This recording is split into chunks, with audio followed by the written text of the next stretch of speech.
Let's turn our attention to the NFL, where the Saints are making a change at quarterback. So Tyler Shuck reportedly going to take over as the starter in NOLA, taking that job from second-year quarterback Spencer Rattler. Shuck took over for Rattler in the second half of last week's loss to the Bucs. He went 17 of 30 through the air for 128 yards, no touchdowns, and 1 interception. So it's not going to be an easy first start for Shuck as they face the Rams on Sunday. But let's get to the Vikings quarterback situation. Carson Wentz, his season is over with a shoulder injury, and this guy right here, J.J. McCarthy, is expected to return this week from an ankle injury. So McCarthy and Max Brosmer are the only quarterbacks on the roster right now for the Vikings as they sit at 4-3, and the trade deadline is looming only a couple days away, November 4th. So with that said, let's welcome in our NFL insider, Jonathan Jones. Great to see you, JJ. It looks like J.J. McCarthy could be getting the start this week, could be coming back from that injury. We got the trade deadline looming. So JJ, are the Vikings going to be targeting a quarterback here at the trade deadline? No, they are not. In fact, I would have to believe that at this point, now knowing that Carson Wentz is not going to be available for them for the rest of the season, but certainly, of course, this week, knowing that they hope that J.J. McCarthy is going to be available to them, but that, of course, there is that injury concern there, and they have Max Brosmer. They will be bringing someone in this week, and I don't believe it will necessarily be by trade. This is not probably going to be a name quarterback. This is going to be someone that is just another arm on this team. And so that's what I'm anticipating with the Vikings.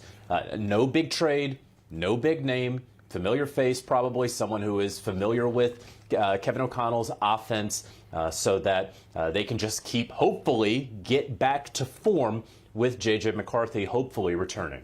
And if there's anybody that can talk to and be a quarterback whisperer for a young quarterback, we know Kevin O'Connell is certainly up for the task. Let's get to some teams that are wide receiver needy ahead of November 4th. The Broncos, the Bills, the Steelers. So how aggressive are these teams going to be, JJ? Well, we'll see. It's always interesting because this is such a copycat league, Jacqueline, that no one wants to make a move until a market is set. And so until we really see a team make a move for a pass catcher, for a wide receiver, in Denver's case, it could be a wide receiver or a tight end. Really, in the case of the Pittsburgh Steelers, it would only be wide receiver, and then a lot of folks still keeping an eye on Buffalo. What would the price be? Are we talking about creeping up there to a second-round pick? That'd be a name. That'd be a legitimate name. Not an all-pro player. Fringe Pro Bowl player is probably what you're talking about at that point. If you're in the 4 to 5 round pick range, that's a guy who's going to help, right? But it's probably a veteran on an expiring contract. So I guess what I mean by all of that is if a team really wanted, if one of these three or someone else really wanted to go get that wide receiver right now, they would.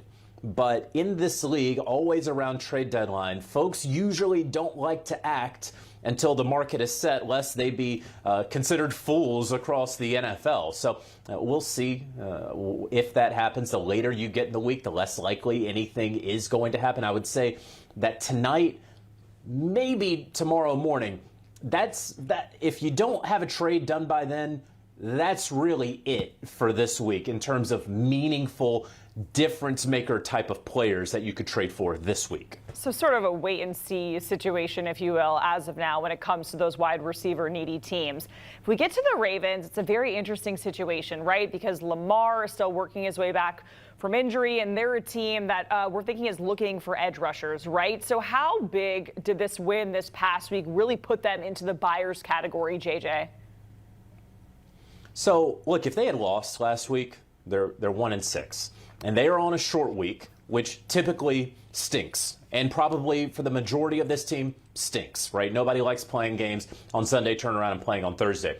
But in their case, they can know better than really anyone else where they are just before the trade deadline, right? They can, if they win on Thursday against the Miami Dolphins, then they are consecutive game winners. They are well within striking distance of the AFC North. Perhaps they become the first team in a very long time to go from 1-5 to make the playoffs. Still plenty of season left, of course.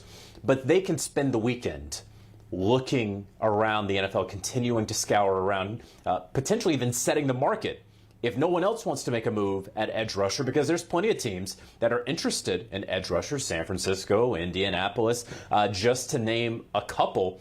And so if the Ravens can get to market early, and that would be perhaps this weekend, or at least have a deal in place for after the games are played on Sunday, then that would certainly help a team that, again, looked like they were out of it about a week ago. Looked like there was really no chance, and then everything seemed to break their way this past week. A win, a bunch of losses in the AFC North. Now they get the Dolphins, and then perhaps ahead of that Week 10 game against the Vikings, just maybe, they'll have a new pass rusher if they so choose. And Harbaugh, by the way, saying that all 53 guys are out there practicing today. So it seems like they're trending in the right direction health-wise, right? As mentioned, JJ, about a week out from the deadline, and we keep seeing headlines. If you go on X or social media, there's all these different crazy wants and theories from different fan bases, right? I want Max Crosby. I want Myles Garrett. Wouldn't we all? So how realistic is it to get these types of players? How realistic is it that they could be on the move before November 4th?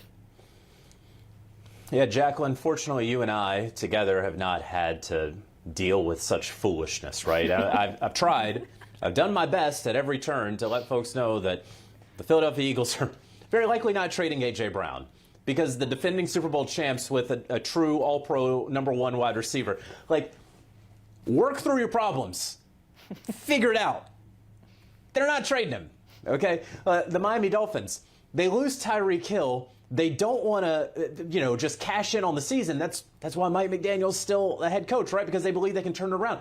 They're not trading Jalen Waddle, whom they have under contract through 2028, whom they've already paid, who is set to be their #1 wide receiver, not just this year, not just Thursday night, but 2026 as well, okay? Myles Garrett took the money in Cleveland.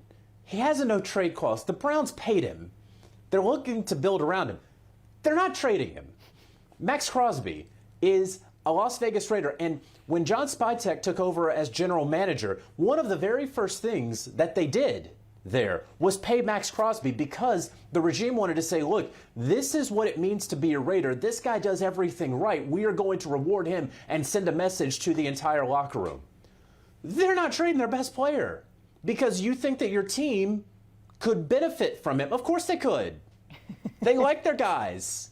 So they're not going to trade the all-world talents that are out there. So, let's just get it out of there. The one guy that I do want to make a point of, George Pickens, who has been a difference maker for the Dallas Cowboys, Jacqueline. There has been some talk, because he's in the final year of his contract. The franchise tag is going to be too high for the Dallas Cowboys to pay him while also paying Dak Prescott and CeeDee Lamb, among others.